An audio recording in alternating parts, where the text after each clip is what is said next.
Bien, nos encontramos con un problema de campo magnético, en este caso de dos hilos conductores paralelos por los que circula una corriente. En el primer apartado, en el apartado A, simplemente sería teórico y nos dice que tenemos que definir cómo sería el campo que crean los hilos conductores en la región que los rodea y después el sentido de la fuerza que están ejerciendo uno sobre otro. En el apartado B nos dice que también tenemos que dibujar el campo en el punto medio, el campo creado en el punto medio de los dos hilos conductores, y en la segunda parte nos dice que razonemos, que calculemos cuál sería la distancia entre los dos hilos conductores a las que se anularía el campo magnético.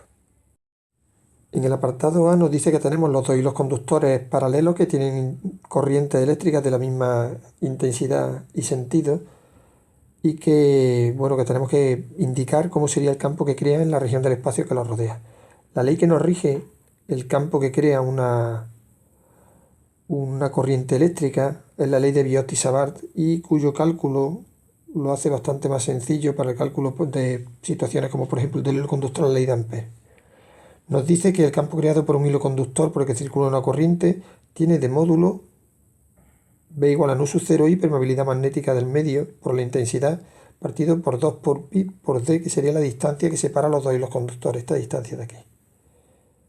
La dirección sería, el campo estará contenido en el plano perpendicular al hilo conductor, que sería este así en color verde que tenemos pintado ahí, pues estaría contenido en ese plano, y ahora sería tangente a la circunferencia concéntrica que vamos a trazar con centro en el punto de intersección del hilo conductor con el plano, y que la circunferencia va a pasar por el punto en cuestión. Por ejemplo, sería un círculo aproximadamente así. Así sería el campo que estaría creando en esos círculos. Ahora tiene que ser tangente, y para ver la dirección y sentido que lleva nos tendríamos que basar en esto que sería la regla de la mano derecha, según la cual nosotros vamos a coger el hilo conductor con la mano derecha, señalando con el dedo pulgar la intensidad de corriente. El resto de los dedos nos indicarán el sentido de giro por donde estaría el campo.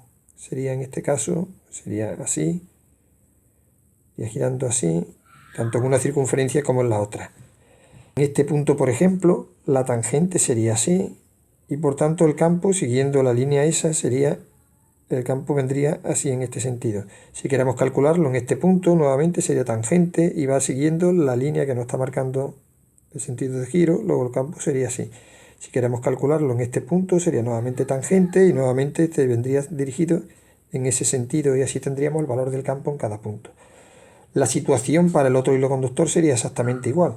Los círculos concéntricos que estarían aquí, y ahora nuevamente el sentido de giro sería también exactamente igual, porque abrazando el hilo conductor con la mano derecha nos daría el sentido de giro así, y nos iría dando el campo, por ejemplo, en este punto, el campo sería tangente y por tanto vendría así en este sentido.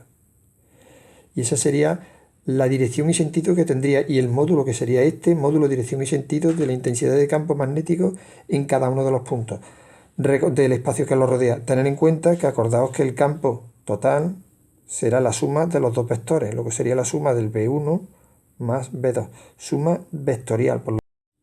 En la segunda parte de este apartado, del apartado A, nos dice que tenemos que calcular la dirección y sentido, indicar la dirección y sentido de la fuerza que actúa sobre cada conductor. Es decir, que ejercería la fuerza que ejercería conductor 1 sobre conductor 2 y viceversa.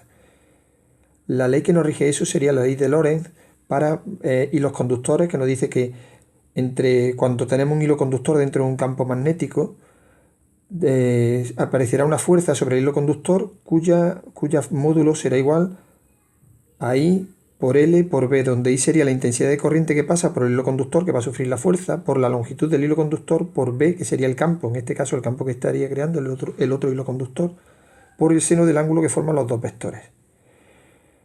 Los vectores longitud o el hilo conductor con el campo. La dirección sería perpendicular al plano formado por los vectores hilo conductor y campo, y el sentido sería el resultante de la aplicación de la regla de la mano derecha, tal y como habíamos visto para la regla de la mano derecha del Lorentz normal para una carga.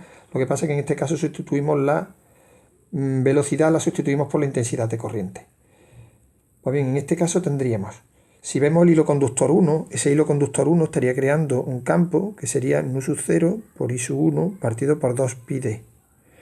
Este campo siguiendo la regla de la mano derecha que acabamos de ver, en el punto este de aquí, donde tenemos el hilo conductor 2, el campo iría en este sentido. Este sería B1. Cuando nosotros vamos a aplicar ahora la ley de Lorentz sobre el hilo conductor 2, tenemos que va a sufrir una fuerza que va a ser igual a la intensidad que pasa por ese hilo conductor, por la longitud, por el campo que está creando el hilo conductor B1. Vamos a ponerlo así, pero sería esa expresión de ahí.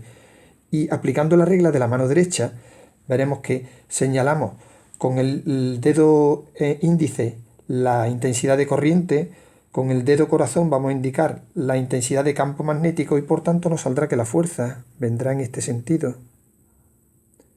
Luego sería una fuerza de atracción. ¿De acuerdo? Si nosotros lo hacemos exactamente igual para el segundo hilo conductor, veremos que el campo que crea el segundo hilo conductor será B sub 2 igual a nu sub 0 por I sub 2 partido por 2πd,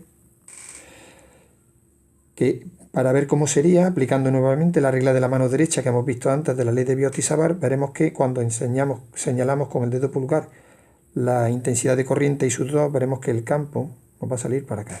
Este sería el campo B sub 2. Y va a crear entonces sobre el hilo conductor 1 una fuerza que será igual a la intensidad de corriente que pasa por el hilo conductor I sub 1 por la longitud del hilo conductor por el campo B sub 2, que es este campo de aquí que acabamos de ver cómo sería. Y nuevamente aplicando la regla de la mano derecha, esta que tenemos aquí de la ley de Lorentz, veremos por tanto que la fuerza que va a actuar sería en este sentido. Luego, en este caso, las fuerzas que van a actuar son fuerzas de atracción. Luego los dos hilos conductores se atraerán. En el apartado B nos dice que tenemos primero simplemente dibujar cómo sería el esquema del campo magnético resultante en el punto medio. Bien, os recuerdo que esto no lo rige la ley de Biot y Savart. Y lo hemos comentado ya, entonces me he adelantado, he pintado ya los hilos conductores. Recordaos que teníamos que coger con la mano derecha el hilo conductor I sub 1 y entonces me estaría indicando el sentido de giro y el sentido de giro sería así. Por lo que cuando llega a este punto, que sería tangente, tendríamos que el sentido de giro que iría hacia allá me daría que el campo B sub 1, campo que estaría creando el hilo conductor 1, iría en ese sentido. Análogamente, cuando cogemos el hilo conductor 2 con la mano derecha, vemos que el resto de los dedos me estarían indicando este sentido de giro. Por lo que cuando llega a este punto, al ser tangente, vendría para acá y sería B sub 2. Luego en este caso B sub 1, B sub 2, si suponemos que esto fuese así, sería en este caso, este vendría, si este es el eje X, este es el eje Y y este es el eje Z, este sería B sub 1 sería menos K, vector unitario, y este sería más K, porque están dirigidos en el eje Z, uno en el sentido positivo y otro en el sentido negativo. Y en la segunda parte de este problema nos dice que a qué distancia del hilo conductor de 9 amperios, es decir, de I sub 1, se anula el campo magnético. Bien, vamos a ver, acabamos de ver ahora que teníamos que B1 venía para acá y que B2 venía en este sentido. Luego, para que se anule el campo, dado que el campo existe, lo que se tiene que cumplir es que el módulo del vector B1 debe ser igual al módulo del vector B2. Es decir, nu sub 0 por I sub 1 partido por 2 por pi por D1 debe ser igual a nu sub 0 por I sub 2 partido por 2 por pi por D sub 2. Nu sub 0 se nos iría, el 2pi también se nos iría y se nos quedaría que I sub 1, que vale 9 amperios, partido por la distancia, como vamos a querer que nos salga con respecto al conductor, la distancia con respecto al conductor I sub 1, vamos a llamar a esto X. Sería igual a la intensidad que pasa por el hilo 2, que sería de 15 amperios, partido por la distancia. Si el total de la distancia vale 0,06, pues esta distancia que hay desde aquí sería 0,06 menos X. Y aquí entonces ya tendríamos una ecuación simplemente para la X. Se me quedaría 9 que multiplica 0,06 menos X será igual a 15X. Multiplicamos esto de aquí y se me quedaría 0,54 menos 9X igual a 15X. Pasando esto para el otro miembro se me quedaría 0,54 igual a 15X más 9X. Y se me quedaría entonces que X sería igual a 0,54 dividido entre 24. Y esto me sale entonces que x será igual a 0,0225 metros. Y esta sería la distancia del hilo conductor I1 a la que se anularía el campo magnético resultante.